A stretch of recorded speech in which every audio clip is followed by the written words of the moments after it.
My girlfriend tried to throw me under the bus when the police searched my house. Is this a red flag? First, I'd like to start with some background. My girlfriend, 24F, and I, 29M, have been in a relationship for a bit over a year. She stays at my house about 75% of the time. We have had no major problems before this point. On Saturday night, we were watching TV in the living room, and suddenly there was loud pounding and shouting at the front door. My immediate reaction was to call the police, but after a look out the curtains, I found that it was the police.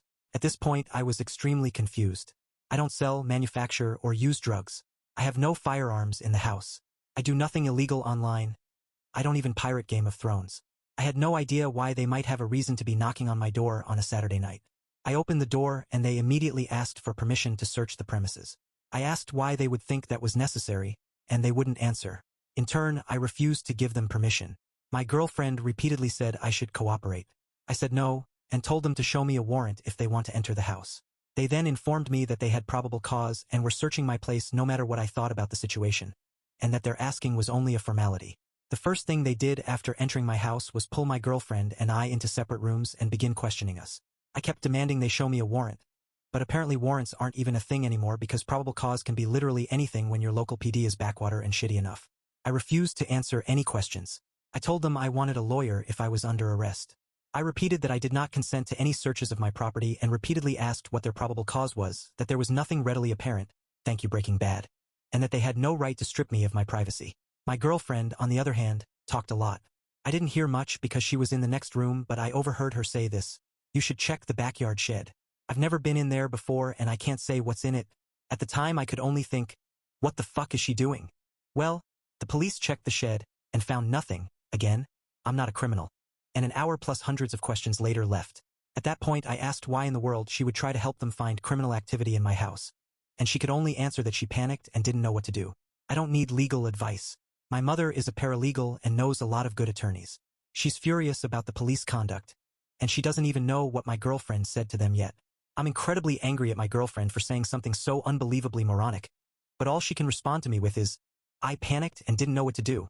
What I need more than anything is another perspective on why a person would throw their partner under the bus like that. Does this seem like something that can be worked through, or is this just a huge red flag? Relevant comments.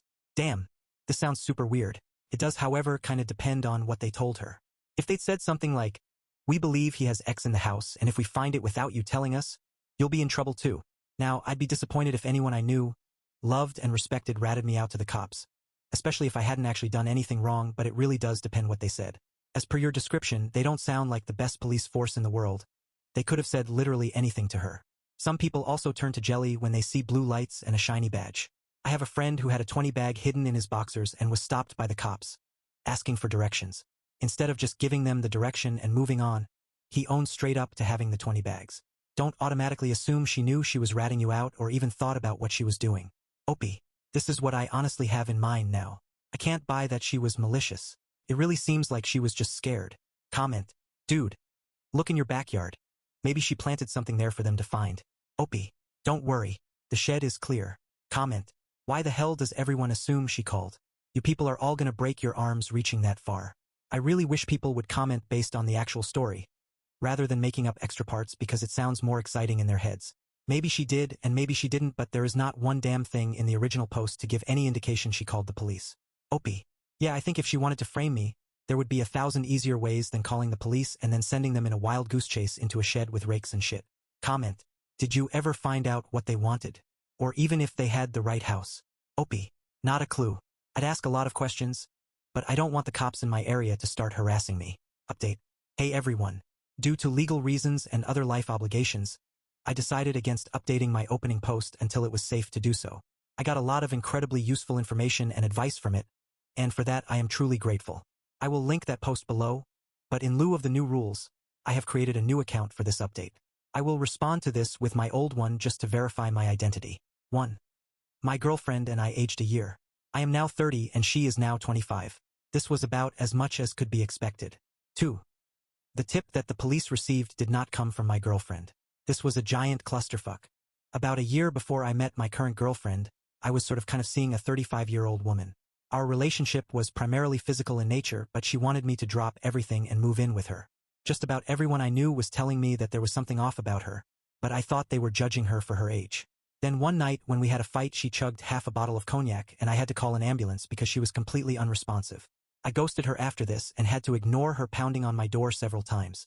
I went to the police station about a week after they raided me to file a formal complaint. I had consulted a lawyer and he advised me that it would be a good first step if I were going to take legal action. When I filed the complaint, I tried to get information on who falsely accused me of a crime that warranted a raid without a warrant. But they wouldn't budge. My lawyer told me as much.